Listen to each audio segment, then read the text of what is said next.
If your baby bell was a square, you would not be able to open it. You cannot open it. This is because the path of the hinged lid on a square container is interfering with the top corner of that square block of cheese. You don't have this problem with a circular hinged container, and that's because the arc that the hinged lid follows basically avoids that circular interior volume entirely. Good for you, circular cheese. The reason that we care about this problem is because we have been designing cases to hold cards, and rectangles are going to be even worse than squares. Even if you like butt it all the way up against the spine, you're still going to bang into that card. The obvious first solution, I think, is moving this seam all the way to the top. Basically completely avoids the problem. The main drawback here, your cards end up fully seated within the container. It requires you to turn it over and dump out all your cards. So we ruled that one out. The next most common solution, you go back to that lower seam line, but you add more width so that you kind of like work around the limitations of that dead space that the arc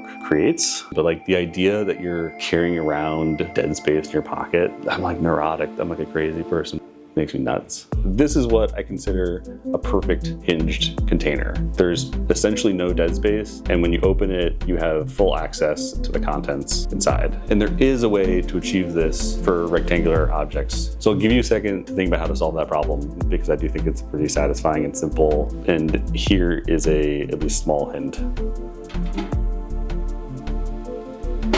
You keep the lip side of the lid exactly where it is, but you move the hinge up to that top corner. The lip now traces an arc that is fully outside of the contents of your container. But because you lowered that lip, you now can easily access cards from inside the container. While we have refined this idea to work for our Summit card case, there's no interference in the open, easy access for adding and removing cards. The question still remains, will it work for cheese?